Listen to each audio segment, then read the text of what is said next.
Today I have with me Halima Dargan. Hey, Halima girl. Hey. So I met Halima. We went to Xavier together in undergrad, and then we were also roommates for a summer. Do you remember that? Yeah. It was a fun. Yeah. It was a fun time. It was a fun time.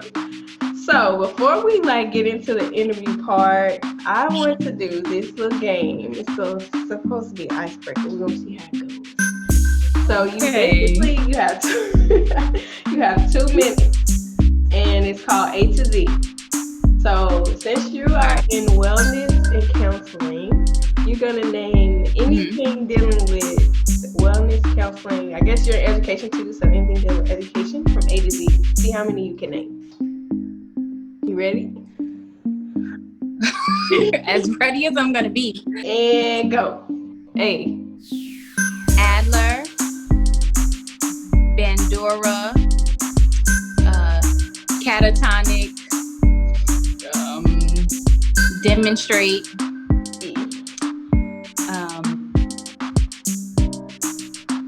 empower, forget, gestalt. Can I say my name, Halima? Yeah. Does that work?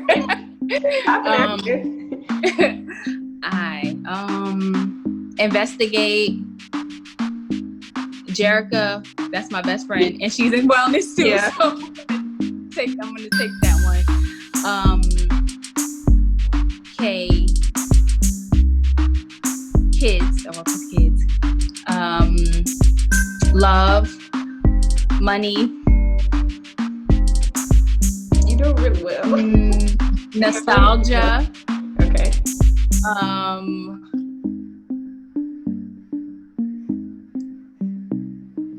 Observation, perspective, questions, remember, satisfaction, talk,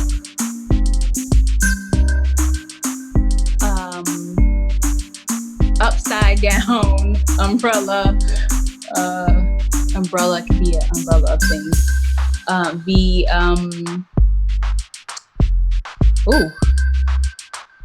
Values. Okay.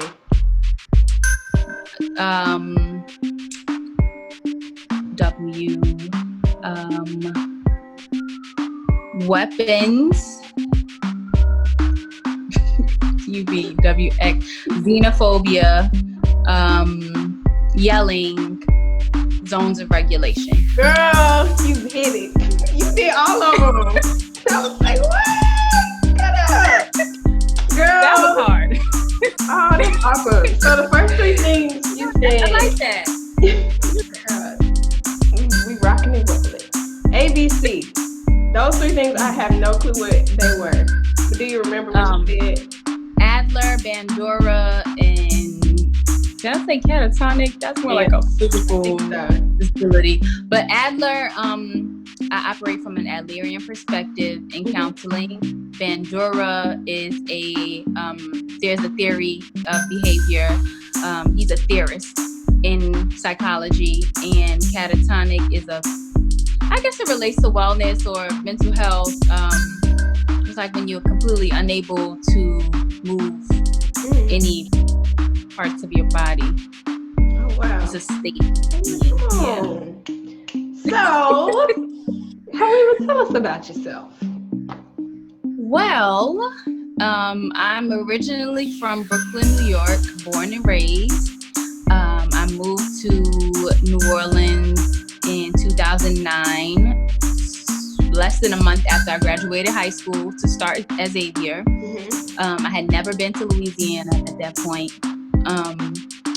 I completed my bachelor's and master's at Xavier. My bachelor's is in psychology, master's is in counseling. I'm currently completing my doctorate at Holy Cross in counselor education and supervision. Yes, Lord, I'm so How close. far do you have to go? I've been in the program for 4 years now, and I should be done. I'm going to claim this by September. I'm at the point of where this September, I'm at the point where I am about to start collecting data. So all I have to do is collect the data, analyze it, type up my results, defend that. If everything stays on track, I could definitely finish in September if I get, my chair or my committee is involved. But if, we're all on track, then that's amazing. Then I think that I could be. And I feel like that's really yes, but definitely, worst case scenario, end of the year. But that's still like, That's really a good time span. Thank you. It's long overdue. I work, but right now I'm part-time at an elementary school called Noble Minds, where we focus on the whole child. So social emotional learning is a large part of what I do there, and I'm the clinical director there. I'm also the director of a community mental health agency. So we provide services to those in the home setting, in the community setting, so in schools, in convenient places for them. It could be the library, it could be McDonald's, something that we meet people where they are. And I also have a private practice, Wellness Inside Out. And with that, I provide individual, family counseling, as well as play therapy. And I provide other wellness programs, so I can customize programs and also do worksite wellness programs. And lastly, but just as importantly, I have a nonprofit called the Shirley Counselor, which I, through that organization, I hope to educate people and break the stigma around mental health and mental illness, primarily in the Black community, but I go where I'm needed. So that's so dope. I was like, you have a private practice? Hold on. Who am I talking to? I know. That's so amazing. So, Thank you. like, how do you even balance? You're doing a lot, number one, which is great, and you're building a great foundation. So how do you even balance everything? I live by my phones.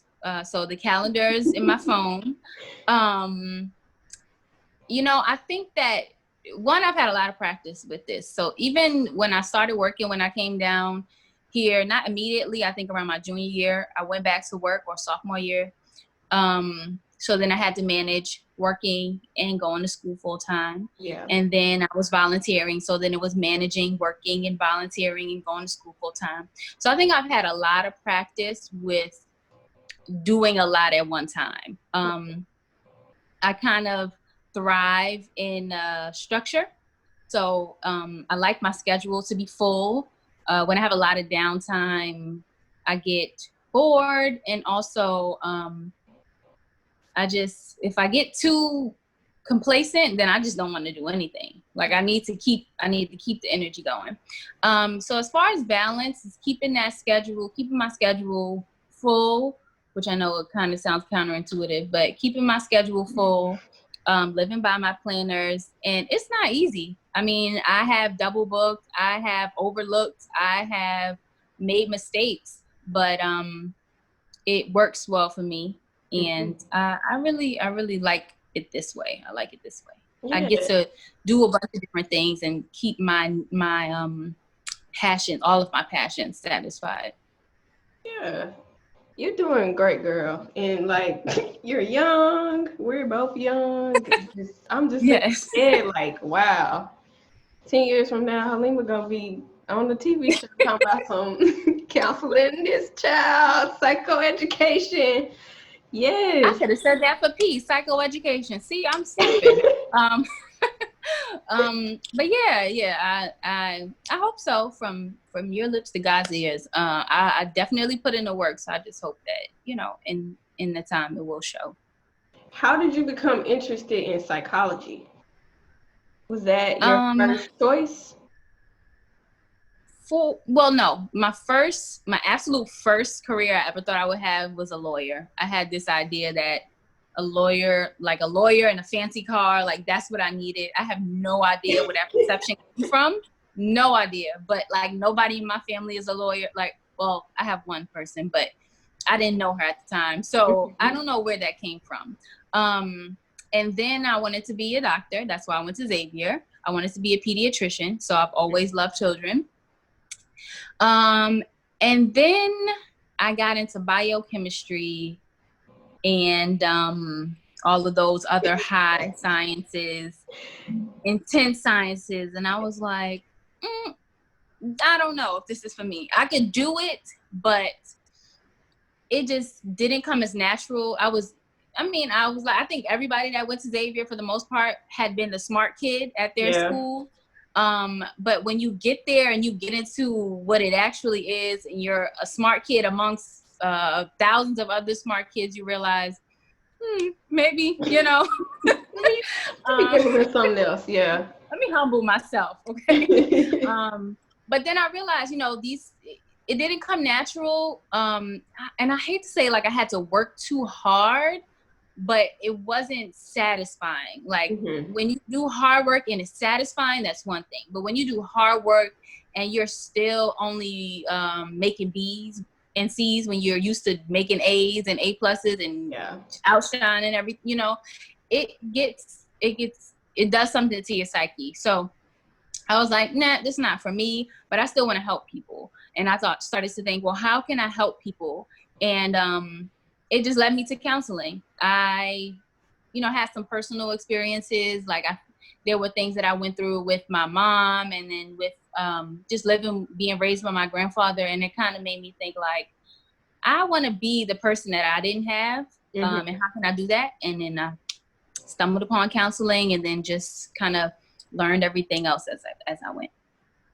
So from the business side, because you well versed in all the academic sides, but the business side, how do you handle that part? And like, what kind of things do you do to stay on top of your business?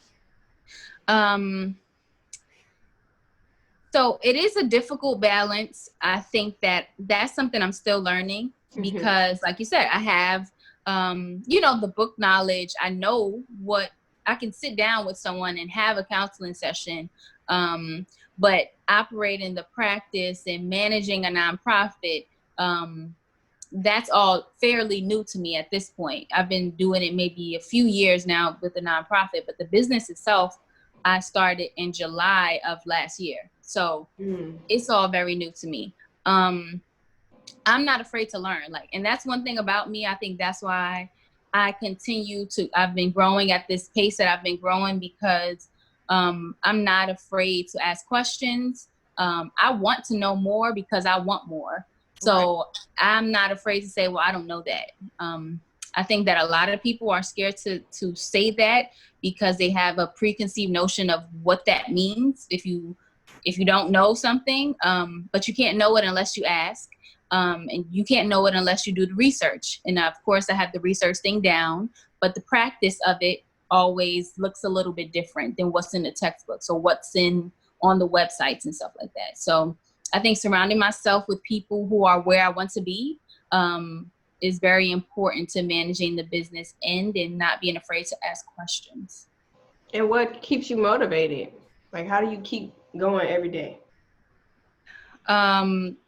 Wanting more. Like, I know that and sometimes I just randomly think about it. Like, if I stopped right now, kind of like if my business didn't grow anymore, if my salary didn't increase anymore, could I be content with the life that I have now? And the life that I have now is fine. I mean, there are people who are scratching and clawing to get to what I have now.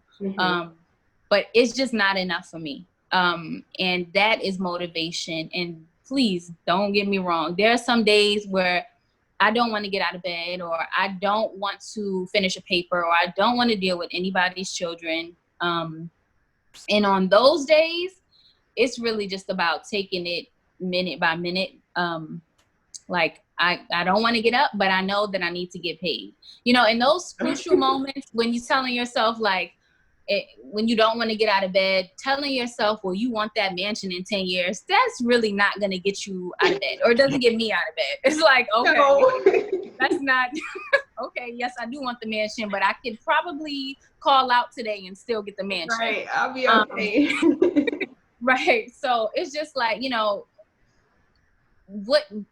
but I listen to myself. That's another thing. I listen to my body and I listen to how I'm feeling. So if it's like something where I'm just exhausted and drained, and I know if I step into the building, I'm not going to do anybody any good, I'll call out. And that's for me, like, and I feel good about that. And that is motivating and knowing like I make the right choices for myself. So that keeps me going as well. So it just depends. You know, there are different motivators when you're feeling differently. Yeah, depending on that mood. Yeah. To lean on which one it's going. Yeah. Right. Exactly. So are there anything, I guess, any disorders or illnesses that you're noticing among Black women now or prior to this whole pandemic situation? I wouldn't say illnesses, but I definitely think we have that superwoman complex. And even in myself, you know, talking about wanting to, or not talking about, actually having all of these responsibilities and things like that. If I were my own counselor, I would kind of wonder, you know, like, where did that come from? Why do you feel like you have to stay occupied? Why do you feel like you have the need to help everybody? You know, is there somebody helping you? I think that, you know, unfortunately, we have been charged with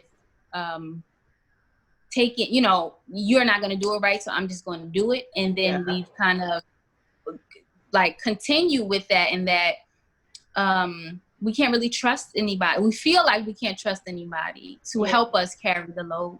Or even like having to prove ourselves, constantly proving ourselves to everybody. Like, oh my gosh. Because, you know, we've all heard it before.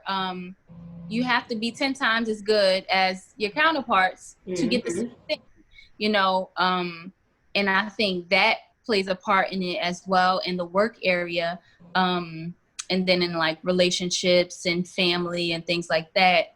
You know, a lot of us have been let down, and we then we don't want to create that for our personal families. So then we kind of take it to the extreme and wanting to do everything. So I wouldn't say any illnesses or mental illnesses, definitely high levels of stress, which can lead to a lot of physical ailments.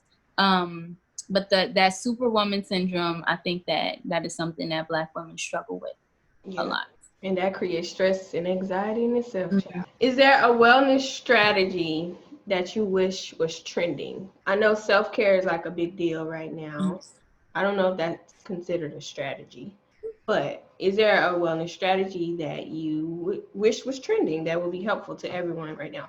Like understanding your communication style and understanding your love language and how you give it and how you receive it. Now, you know, that's always been like a thing. People, you know, that's not like, it is popular. But understanding that the way that you give and the way that you receive love could be different. And just people being more open to introspection. Like, what are your flaws? What are some things that you need to work on? As opposed to when things happen to you, we typically is like, what's wrong with this person? But, you know, why are you reacting to the way that you are, to whatever they've done or said? Why do you feel however you feel based on what they've done? Like, what is going on for you? I think like people learning more about themselves is really important. And I feel like it's kind of out there, maybe not in those exact words, but you know, it's happening. So with the surge in the mental health trend, I think that there's a lot of good conversation happening and a lot of strategies being shared. Yeah, it's definitely, I think we're on a good a good note with mental health, especially just seeking out help. I was talking to a few of my friends and they were just talking about how hard it is to find a Black woman counselor. And then just like weeding through everything to get to that person that you really connect with. I'm like, oh. Therapy for Black girls. She has a directory though. Mm-hmm. Dr. Joy Bradford, I believe her name is. You know, that is exactly what it's for. So that would be like my first stop if I was looking for a Black therapist in my city. Do you have a physical building? Well, I guess you would have to, right? Mm-hmm. Well, I had an office. I was on a fitness campus, and I had an office on that campus, which was very different. You know, when they advertised, they were looking for nail techs and hairstylists and, you know, spa-related services. So I thought it was a good fit for me to be there. And I'm moving for financial reasons, for the business side. Because I do so many other things, I don't sit in the office enough to cover overhead. Right.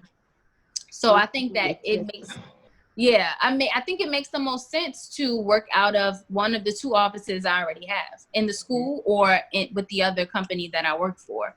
I don't have to pay for that. So really all the money I make would just be, I'm losing the word, profit. It would just be profit. So yeah, that's why I don't have an office anymore, but I did have one. Well, that's good. I guess you have to just figure out what works for you. And definitely network your way through that. Yeah. Is there something you wish people knew about maintaining a business? Like, I want to say that I wish I had a better understanding, and I'm still learning, like on the financial side, like the registering the business name, taxes, 1099s, and you know, all of those things. Look at securing grants for the nonprofit. I think I could have set myself up better for that. Something I struggle with is I used to struggle with, because I just told y'all to do this, is to ask for help. Counselor people. I wouldn't ask for help. And that's why I give that as advice. I had people who were doing things that I wanted to do, but for whatever reason, I didn't want to ask them, you know, well, how do I do this? So I would say, you know, use the people around you. Don't be afraid. There are resources, and anybody that you might consider a friend, if they're doing something that you would like to do, or in the field that you want to be in, and you don't feel comfortable asking them a question, then they're not your friend. They may just be a business acquaintance, and that's cool. Yeah. But if you can't ask them a question and get a reasonable answer, like they're in some kind of competition, then you might want to reevaluate that. But I think having those mentors and acquaintances are helpful. Very. I agree with that. Come on, James. Counsel. You counseling me right now? I'm trying. Okay. So we have this thing called Shirley Shake Up. So your last text message is the title of your next book. How are you going to use that to shake up the world? See you then. See you then. So I feel like that's perfect though. I would say see you then. It could go a few different ways. One of the ways would be kind of like maybe gems on living in the now, as opposed to planning so much, you know, for the future. And I know I'm going to see this person later, so I'm not going to say what I need to say right now. I know I'm going to see this person in a month, so we can just cross that bridge when we get to it. But sometimes the bridge doesn't come. You know, sometimes you run out of chances. Sometimes that meeting never happens. So maybe something along those lines of, you know, living in the moment and, living in the moment. I like that. Yeah. See you then. I was like, see you then at this counselor. Y'all better book this session. Oh, that too. See? You see? Look at you. Perfect. See you then. See you at the next set. Well, Halima, thank you so much for coming and being a part of this special moment. How can people reach you? Well, thank you for having me, and we did not plan to wear pink, just so y'all know. We just intuition. Yes. Listening. Yes. People can reach me on Instagram at Dr. Counsel Her, DrCounselHer. I am also on Twitter at the same tag, at the same name. Mm-hmm. My website is halimadarganphd.com. Now, as I stated, I always try to make sure I put this out there. I do not have my doctorate yet. You cannot false advertise. So I know my name is Dr. Counsel Her and my website has PhD in it. I'm on the way there. This year. But yes, this year in the next few months. But that's where you can reach me. And on that website, you can find my nonprofit. You can book a session. You can visit my blog. I have a travel blog with my best friend. We're kind of revamping it right now, but you can have access to that. A consultation if you want to request me to speak. All of those things you can do on my website at www.halimadarganphd.com. And again, I'm on Instagram at Dr. Counsel Her. And all of the views on the Instagram are my own. And it's a good mix of professional and just personality myself. Yeah. So I love it. Y'all book a session with Halima. She is very affordable. I just looked up her website. I was like, $50 set. It's affordable. Okay. Yeah. Does she know? I don't take insurance. Cash only. Sorry. Go ahead. And on that note, thank you for watching.